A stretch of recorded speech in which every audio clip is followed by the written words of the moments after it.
कंजरी गुजरात की ये पावन धरा से जो आप लोग आस्था चैनल पर कथा सुन रहे हो, फेसबुक यूट्यूब पर कथा सुन रहे हो, मोबाइल पर कथा सुन रहे हो, पंडाल में बैठकर कथा कर तत्व ग्रहण कर रहे हो, एक नियत, दूसरे नंबर पर है नीति और तीसरे नंबर पर है नजर। ये तीन अगर सही है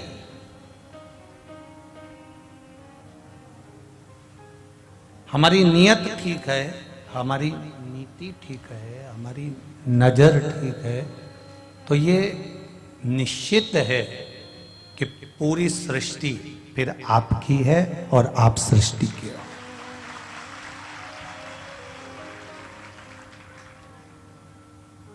जहां हमारी नियत में भेद आ जाता है, भाई साउंड ठीक करिए, हमारी नियत में भेद आ जाता है, जहां हमारी नियत कहीं डोल जाती है, केवल वस्तु आसक्ति और चीजों पर ही नहीं,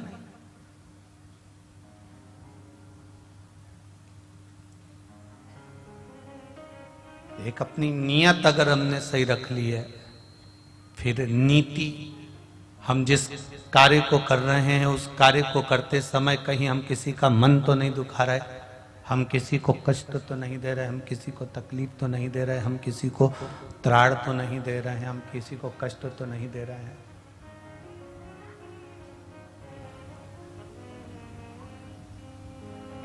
हम किसी को दुख तो प्रदान नहीं कर रहे हैं, हम किसी को तकलीफ तो नहीं दे रहे हैं।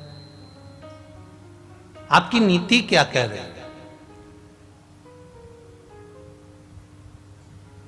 आप किस पथ की ओर अग्रण्य हो रहे हैं? एक जरा से उल्लू को और कौवे को वृक्ष पर बैठा हुआ देखा तो अश्वत्थामा की नीति चेंज हो गई थी, अश्वत्थामा की नीति बदल गई थी। कहीं हम कुछ गलत देखकर, हम कुछ गलत विचार कर कर, हम कुछ गलत दृष्टि कर कर अपनी नीति को तो नहीं बदल रहे।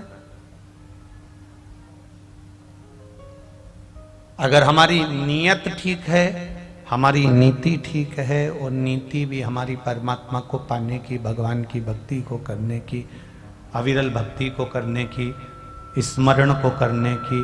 थोड़ा मिठास लाओ बाबू, चोंगे जैसा आवाज आ।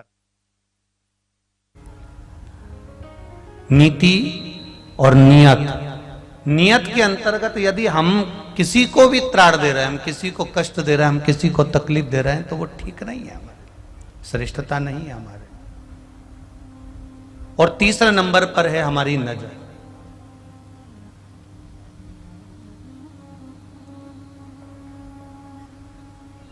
हमारी दृष्टि कहां जा रही है, हमारी नजर कहां जा रही है? हम भगवान का कितना दर्शन कर रहे हैं, कितना भगवान का भजन कर रहे हैं, कितना भगवान के चरणारविंद का रस तत्व ग्रहण कर रहे हैं, कितना भगवान के नाभि कोश का दर्शन कर रहे हैं, कितना भगवान के वक्षस्थल का दर्शन कर रहे हैं, कितना भगवान की नयन का दर्शन कर रहे हैं, कितना भगवान की शिखा का दर्शन कर रहे हैं। उसमें हमारी नयन कहां पर गया, हमारी नजर कहां गई?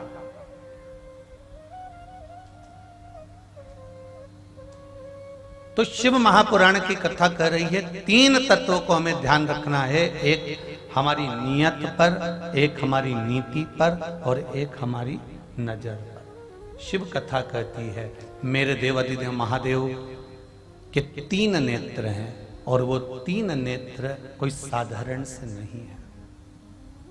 ये तीन नेत्र संपूर्ण ब्रह्मांड के कल्याण के लिए है, संपूर्ण ब्रह्मांड के कल्याण के। भगवान शिव की कथा कहती है अगर मेरे देवाधिदेव महादेव ने ये तीन नेत्र धारण करके रखे हैं तो ये संपूर्ण ब्रह्मांड के कल्याण के लिए धारण करके रखे। केवल मेरे देवाधिदेव महादेव के पास में कोई भी वस्तु है, अगर त्रिशूल है, डमरू है, भस्म है, सर्प है, बिच्छू है, मृगशाला है, गंगा महारानी है, मेरे देवाधिदेव महादेव के पास में अगर कुछ भी सामग्री है, जो भी मेरे बाबा के पास में है, वो केवल मेरे महादेव के हित की ही नहीं है। अगर मेरे महादेव के पास में कोई सामग्री है तो वो संसार के हित की है, संपूर्ण ब्रह्मांड के हित की है। शिव कथा कह रही है, भगवान देवादिदेव महादेव का चरित्र कह रहा है। ब्रह्मा जी के मन में यह भाव प्रकट हो जाता है, ब्रह्मदेव के मन में यह भाव उत्पन्न हो जाता है कि मेरे पिता भगवान और भगवान विष्णु के पिता कौन है, उनको मुझे ज्ञात करना है, उनको मुझे देखना।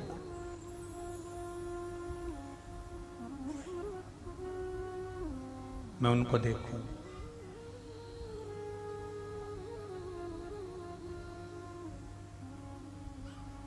और उनको देखने की ललकता, उनको देखने का जो भाव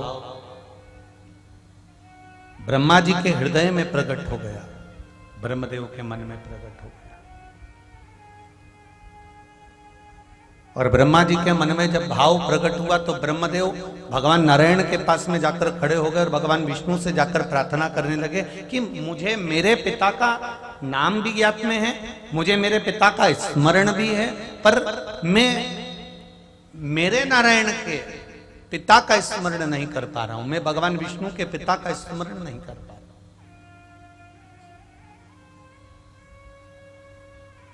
आप मुझे आपके पिता का स्मरण करा दीजिए। कल कथा में आपको कहा था कि